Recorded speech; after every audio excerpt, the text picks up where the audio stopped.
राजा थे वो पृथ्वी लोक पर रहते थे और उनको देवलोक में वो युद्ध लड़ने जाना था। तब सभी देवताओं ने आग्रह किया और मुचकुंद राजा युद्ध लड़ने के लिए सक्षम हुए और बोला कि मैं ये युद्ध लड़ूंगा और सभी देवताओं को विजय प्राप्त कराऊंगा, सभी देवताओं का देवलोक वापस दिलाऊंगा। तब जो मुचकुंद राजा थे वो देवलोक में गए और देवलोक में जाके एक ही दिन के समय अंतर में पूरा युद्ध जीत गए। सभी राक्षसों को उन्होंने मार भगाया और देवताओं को विजय प्राप्त कराई। तब सभी देवता मुचकुंद राजा पर प्रसन्न हुए और बोला कि हे मुचकुंद राजा, आपने हमें हमारा देवलोक वापस दिलाया है, आपने हमें विजय प्राप्त कराई है, आपको जो वरदान में चाहिए वो मांगिए, हम पूर्ण करेंगे। तब मुचकुंद राजा थे, उन्होंने बताया कि मुझे वरदान में कुछ नहीं चाहिए, धन दौलत राज्य सब मेरे पास है, मुझे मात्र और मात्र मेरे परिवार के पास पृथ्वी पर वापस जाना है। तभी सभी देवताओं ने बोला कि ये वो असंभव है, क्योंकि देवलोक का एक दिन होता है तब पृथ्वी पर 1000 साल खत्म होता है, मतलब एक युग खत्म होता है। तो ये अभी आपका वंशवारिस कोई बचा नहीं है, आप क्या करोगे? तब मुचकुंद राजा ने बताया कि मेरा वंशवारिस कोई बचा नहीं है, तो मुझे कुछ नहीं चाहिए, मैं बहुत समय से युद्ध लड़ रहा हूँ, युद्ध लड़ के मैं थक गया हूँ, मुझे एकांत चाहिए, आराम चाहिए, मुझे ऐसा वरदान दीजिए कि मैं आराम करूँ और मुझे कोई उठाए नहीं। तब सभी देवताओं ने उन्हें वरदान दिया कि मुचकुंद राजा आप सो जाओ, जो कोई भी आपको उठाएगा वो आपकी पहली घटती जिसके ऊपर पड़ेगी वो जल के भस्म हो जाएगा। तब नारायण भगवान ने भी उन्हें वरदान दिया कि जब मुचकुंद राजा की निद्रावस्था पूर्ण होगी तब मैं आपको नए स्वरूप में दर्शन दूंगा। फिर जो मुचकुंद राजा थे निद्रावस्था में चले गए, तो गिरनार पर्वत है उसको बोलते हैं रेवताचल पर्वत, रेवताचल पर्वत, रेवती नाम का नक्षत्र इस पर्वत पे गिरा था, इसलिए इसका नाम है रेवताचल पर्वत। इस पर्वत के मध्य में इस गुफा में आकर मुचकुंद राजा सो गए, उनकी निद्रावस्था में चले गए। जब श्री कृष्ण भगवान ने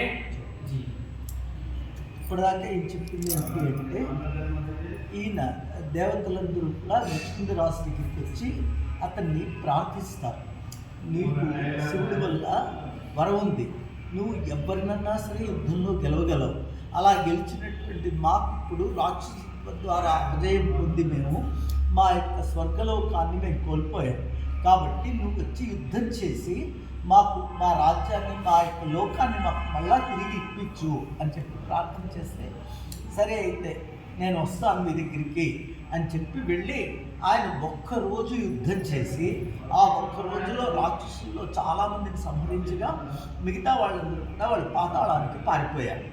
అలా పారిపోయిన తర్వాత దేవతలందరూ కూడా చాలా సంతోషించి వాళ్ళు ఒక మాట చెప్తారు, మా యొక్క ఈ లోకాన్ని మా స్వర్గాధిపత్యాన్ని, ఎందుకు దేవతలు స్వర్గాధిపత్యము అంటే మనమందరం కూడా నిత్యకర్మలు ఆచరించేటప్పుడు మనకి కావలసినటువంటి ఆ యొక్క అగ్ని, వాయువు, జలము ఇవన్నీ కూడా మనకి దేహంలోనూ తర్వాత ప్రకృతిలోనూ కూడా వాళ్ళే ఇవ్వాలి. దేహంలో ఇచ్చేవి మనం బతకడానికి, జీర్ణించుకోవడానికి, మనలో శక్తి పెంపొందడానికి ఇవన్నీ కూడా వస్తాయి. అలాగే ప్రకృతిలో వచ్చేటప్పుడు వర్షాల రూపంలో వస్తాయి, పంటలు ఇవన్నీ వస్తాయి. సో ఇవన్నీ కూడా జరపాలి అంటే వాళ్ళకి మనం హవిస్సులు అర్పించాలి. యజ్ఞయాగాలు చేసినప్పుడు ఆ హవిస్సులు మనం ఇచ్చినప్పుడు ఆ హవిస్సుల్ని వారు ఆహారంగా తీసుకుంటారు. అమృత సేవనం వల్ల వాళ్ళకి మరణం ఉండదు కానీ ఆకలి ఉంటుంది. ఆ ఆకలి తీరడానికి యజ్ఞాలు చేయాలి. మనం వారం రోజుల పాటు 10 రోజుల పాటు బాబాగారు చెప్పిన గీతా యజ్ఞాలు, గాయత్రి యజ్ఞాలు ఇవన్నీ చేయడం వల్ల దానివల్ల జరిగే ఫలితం ఏమిటి అంటే మనకి దేవతానుగ్రహం కలిగి ప్రకృతి బాగుండి మనమందరం కూడా బాగుంటాం, దానికోసం జరిగేది. సో అలాంటివి జరగాలంటే వారి స్థానంలో వాళ్ళు ఉంటేనే వాళ్ళకి బలం.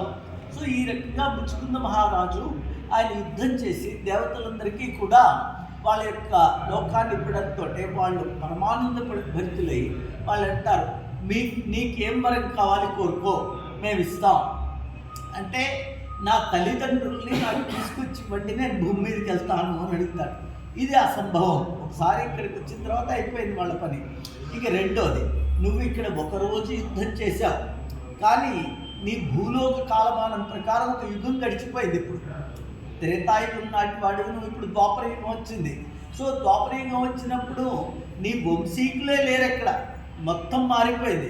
ఇలాంటప్పుడు నీకు మేము ఇవ్వగలమంటే అయితే నా వంశమే లేనప్పుడు ఇంకా నాకేం అవసరం లేదు, నాకు రాజ్యాలు ఉన్నాయి, ధనం ఉంది, అన్నీ ఉన్నాయి.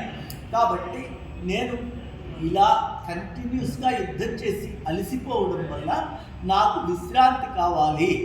కాబట్టి నన్ను ఎవ్వరూ కూడా ఏంటి డిస్టర్బ్ చేయకుండా ఉండేటువంటి ఒక నిద్ర నాకు సాధించండి అన్నప్పుడు దేవతలందరూ కలిసి వరమిస్తారు. ఏమని అంటే, నీకు అవిరామమైనటువంటి నిద్రను మేము ప్రసాదిస్తున్నాం. తర్వాత నువ్వు నీ నిద్ర మెలుకు అయిన తర్వాత నీ మొట్టమొదటి దృష్టి ఎవరి మీద పడుతుందో వాడు భస్మం అయిపోతాడు అని చెప్పి వరమిస్తే, అప్పుడు విష్ణుమూర్తి ఇంకొక వరమిస్తాడు. ఏమని అంటే, నీకు నిద్రాభంగమైన తర్వాత నేను ఒక కొత్త స్వరూపంతో నీకు దర్శనమిచ్చి నిన్ను అనుగ్రహిస్తాను అని చెప్తానమాట. అలా చెప్పినప్పుడు ఆయన నిద్రించిన తర్వాత ద్వాపరయుగం వస్తుంది. ఈ ద్వాపరయుగంలో కృష్ణుడు ఆయన భగవంతుడే అయినప్పటికీ కూడా ప్రకృతి నియమాన్ని భగవంతుడు ఉల్లంఘించడు. ఆ ప్రకృతి నియమం ఏంటంటే, జనన మరణాలు ఎవరెవరికి ఎక్కడ ఏ విధంగా సంభవించాలో సంభవించాలి. సో ఈ కాళీయుడు అనే అతన్ని ఆయన తలుచుకుంటే చేయొచ్చు, కానీ అతనికి ఈయన చేతిలో మరణం లేదు. కాబట్టి అతన్ని యుద్ధానికి ప్రేరేపించి ఆ యుద్ధంలో వచ్చి అతను పారిపోతున్నట్టుగా నడుచుకుంటూ పరిగెడుతూ వెనక్కి తిరిగి చూస్తూ ఉంటే అతనికి ఇంకా క్రోధం పెరిగిపోతుంది. యుద్ధానికి పిలిచి నన్ను నువ్వు ఓడించలేకపోతే పైగా పరిగెడతావా అని చెప్పొస్తే, ఈయన ముచ్చుకుంటూ నిద్ర చేసినటువంటి గుహలో ఆయన వెనకాలు ఉంటారు.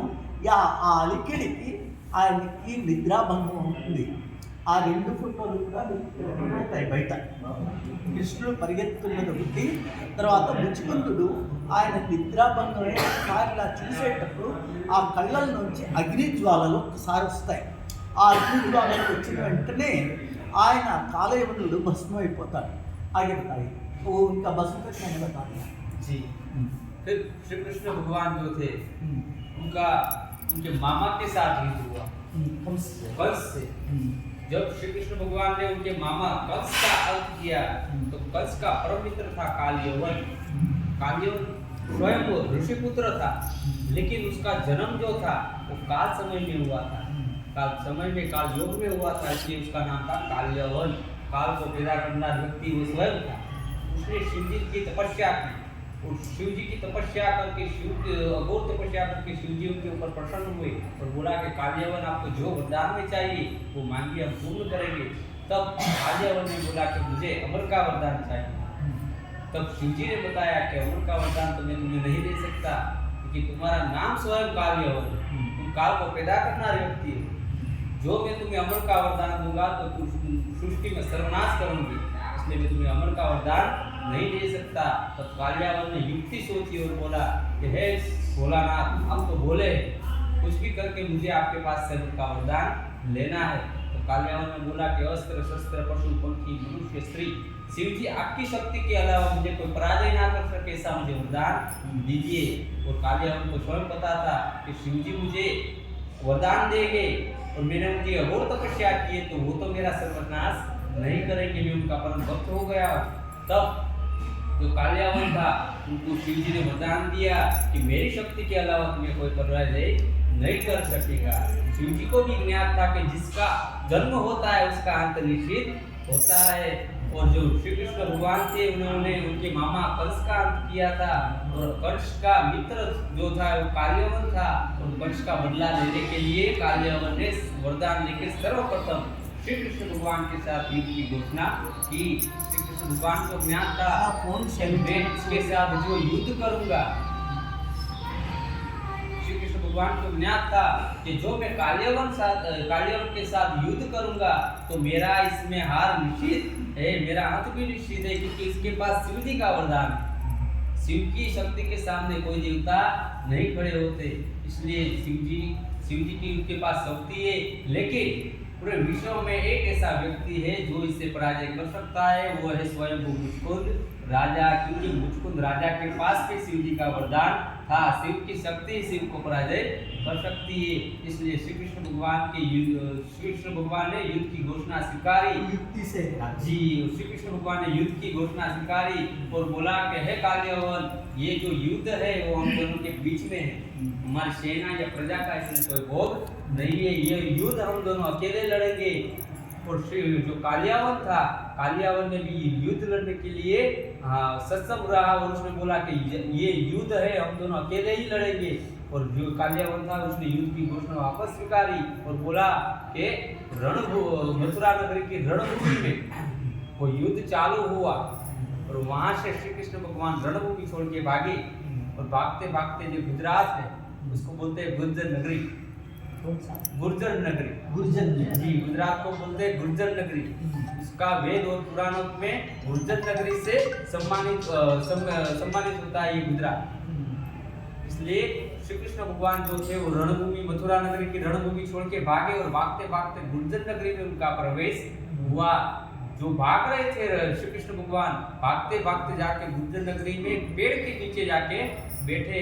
पीछे से जो कालियावन आ रहा था, कालियावन ने जोर से चिल्लाया और बोला, हे रणछोड़। श्री कृष्ण भगवान रणभूमि छोड़ के भागे, इसलिए उनका नया नाम हुआ रणछोड़। और श्री कृष्ण भगवान जिस वृक्ष के नीचे बैठे थे वो कदम का वृक्ष था। उनको अति आनंद आया कि माखन चोर तो सही है, गोकुल का गोपाल तो सही है, लेकिन रणछोड़ मेरा और एक नया नाम, मुझे आनंद आया। और वही उनकी रणछोड़ रायगढ़ की स्थापना हुई, जो आज हम पूछते हैं डाकोर में रणछोड़ राय। अच्छा जी, वहाँ उनकी रणछोड़ रायगढ़ की स्थापना हुई। वो रणभूमि छोड़ के भागे थे, इसलिए उनका नया नाम हुआ रणछोड़। और उनको ये नाम अति पसंद आया और उन्होंने यही नाम की स्थापना वहाँ रणछोड़ रायगढ़ के इधर है वो डाकोर में बोलते हैं। कितना दूर पड़ता है यहाँ से तो बहुत दूर पड़ता है जी। वहाँ भी रणछोड़ रायगढ़ की स्थापना है और वहाँ भी सब बहुत श्रद्धालु उनको पूछते हैं। फिर जो श्री कृष्ण भगवान थे वो वहाँ से भी भागे और भागते भागते जो देवताचल पर्वत है